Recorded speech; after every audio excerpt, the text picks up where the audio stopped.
All right, let's get right into it. Think about 1956. Elvis Presley wasn't just a singer, he was becoming a full-blown cultural phenomenon. But, behind that lightning bolt of talent, there was a strategic mastermind pulling the strings, his manager, Colonel Tom Parker. And today we're going to open up the very playbook he used to turn a massive star into an enduring legend. I mean, that's the million-dollar question in show business, isn't it? Is it just raw talent, pure luck, or is it something more calculated? A strategy that sees every move, anticipates every criticism, and jumps on every single opportunity. And believe it or not, we have a rare window right into that strategy.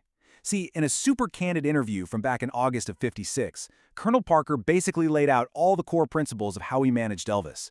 This thing isn't just some old document, it's practically a masterclass in how to build a myth.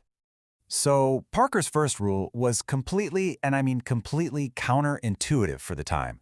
This was the dawn of the television age, right? Every artist was just screaming for more screen time, more exposure. And what was the Colonel's opening move? To pull back. This right here gets to the absolute heart of the whole strategy. The industry logic was super simple.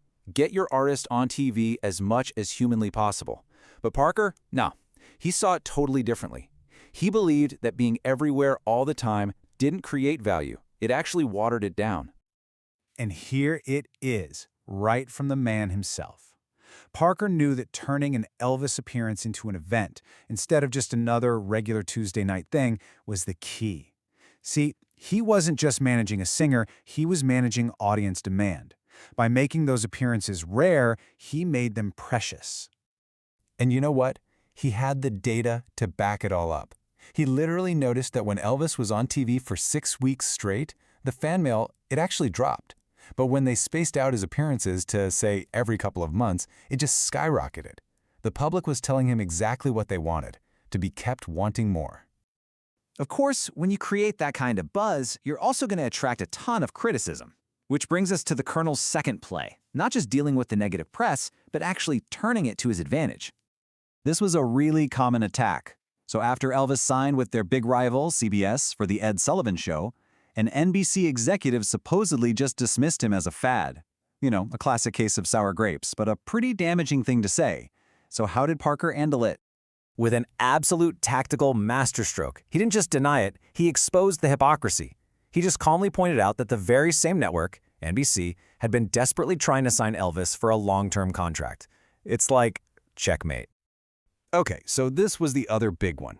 A lot of critics were just dismissing the fan hysteria as totally manufactured hype, suggesting there wasn't any real substance behind all the screaming girls and the famous wiggling hips.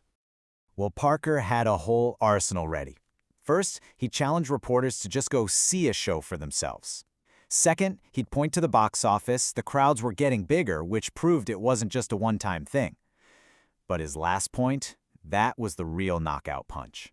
For months, Elvis built his entire fan base on records alone, and you can't see someone wiggle on a record. The wiggling came later. The talent was always there.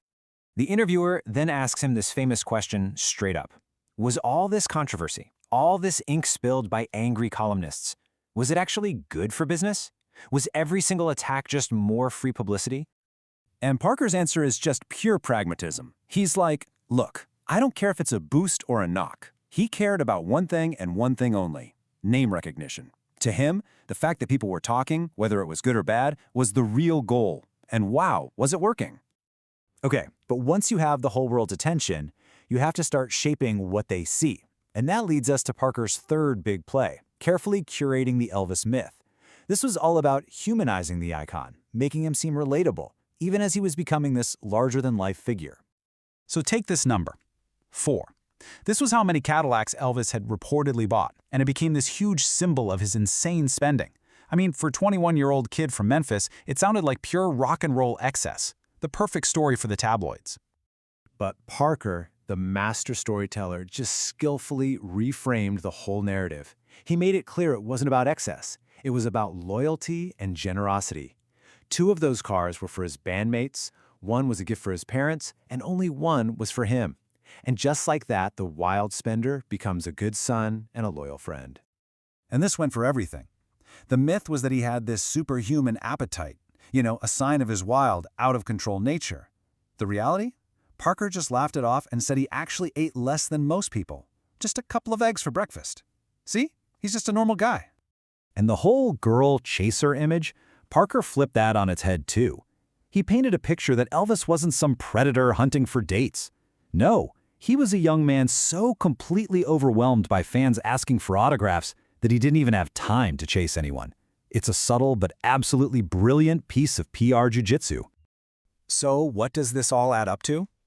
When the interviewer asked Colonel Parker to define his own value in this incredible partnership, he was remarkably clear-eyed and straight to the point.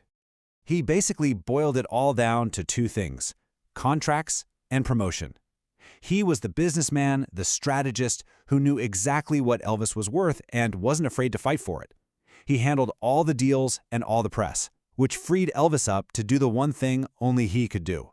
And this might be the most important takeaway from the entire playbook. For all his strategic brilliance, Parker knew deep down that the engine of the whole operation was Elvis himself. The colonel could build the rocket ship, sure, but Elvis was the rocket fuel. His talent was the one thing that was completely non-negotiable. Which of course leaves us with the ultimate question. Colonel Tom Parker's legacy is, well, it's as complex and debated as Elvis's. Was he a genius who protected his artist and built an empire? Or was he a master manipulator who controlled every single part of his life? You know, based on his playbook from 1956, the answer is probably both.